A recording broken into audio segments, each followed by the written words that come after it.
I play the blues because I was called to play blues. That's all I can say. It happened in my teens when I discovered blues, and it wasn't just hearing blues on records, but it was actually going to my first live blues show, which was James Cotton. I was 15 years old, and it was in Ottawa. Something happened, and I just felt like I was transformed. A lot of people think, blues, that it's just sad music, or it's just this, or it's just for old people, or it's just for guitar lovers, or it's just, they always have these preconceptions, but blues is very vast, and there's blues for everybody, and blues can resonate with you when you least expect it.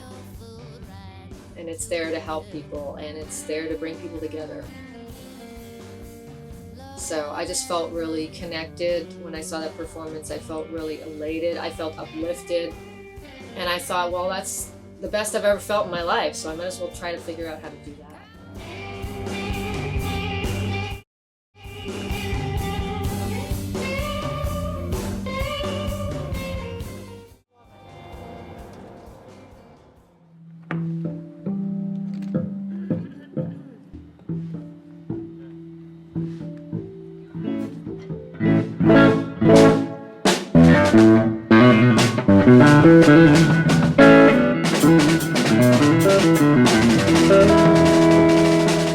Well, I hope you like work, because that's what you're going to get. A lot of work.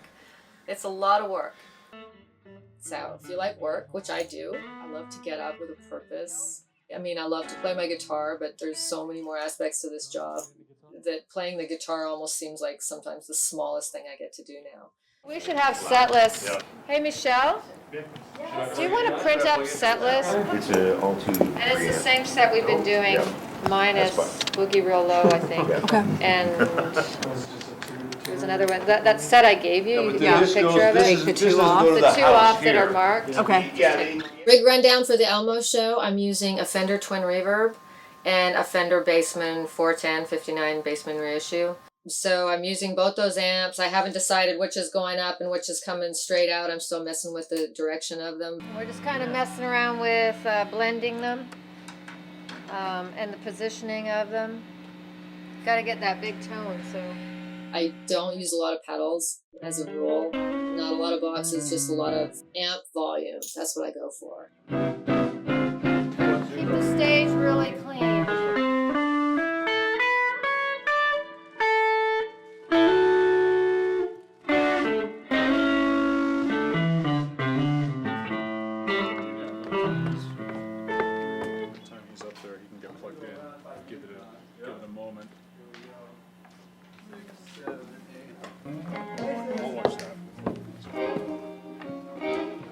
Well, I feel right now I've got, I think, the strongest band I've ever had. I feel the strongest in my career, personally.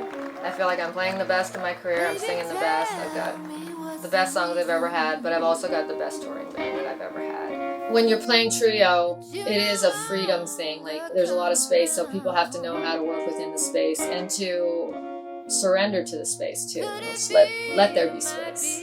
Because space is great. Space makes everything bigger. So trio can be a really powerful sound. And I was thrilled because John Penner came back to my band. John and I started out together in the 80s as kids. And we kind of learned the ropes down in Austin, Texas, when we got down there and got signed to Antone's Records. And then we went on the road and got to play with all our heroes. I mean, it's just like a whole Cinderella story. But John was right with me the whole way. So we kind of got schooled in the same style of blues. I loved rock and roll, listening to rock and roll, and my older brother Lyle, who was much wiser about music than I was, said, yeah, that stuff's fine, but this John Lee Hooker, that's what you want to listen to. And it took me a long time to get it. But once it started to sink in, it really did sink in.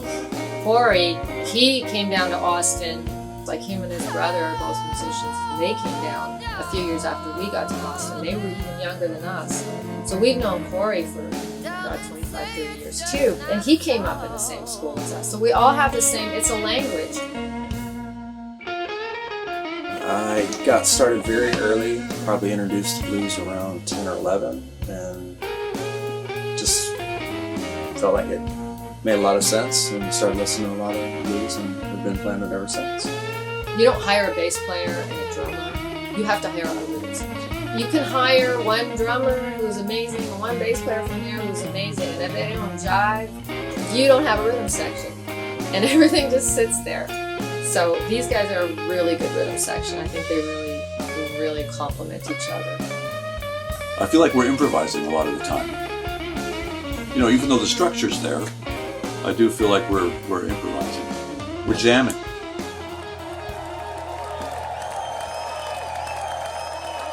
Back in soundcheck, I just like to play like And a in terms of robot. your vocal sound, I've got a little bit of delay and a little bit of reverb, but it's not like Celine Dion. I just got it.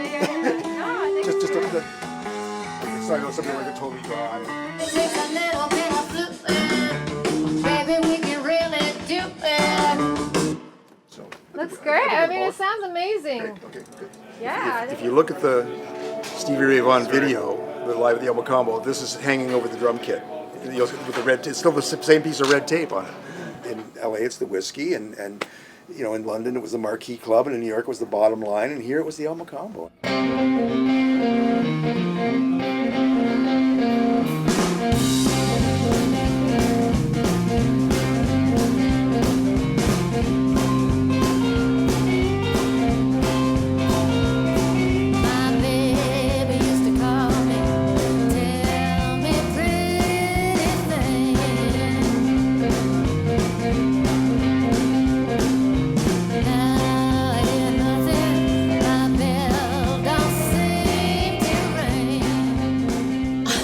Well, this has all come about very organically because we got the show at the El Mocambo, and after the fact, we decided, because they had installed this, high-tech production recording console and everything, and they're like, well, you can record shows there, and I was like, yeah, that sounds like fun. And then we found out they're all set up for filming too, so I thought, that sounds like even more fun. Like, well, let's just do the whole gamut. It feels like you're on the edge of a pen or something. It could go any way. You could fall any way. So there's a lot of tension, and it could flop or it could rise to the heavens. It's all gonna happen in that moment. A quiet, slow blues. You're out in the open. Yeah, I'm just gonna over high.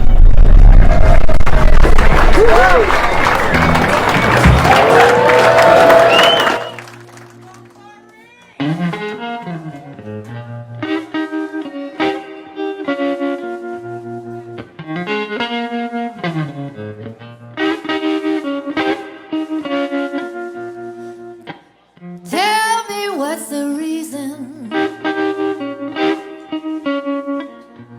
you no longer come around. Could it be you might be leaving for something better that you found? Oh, baby,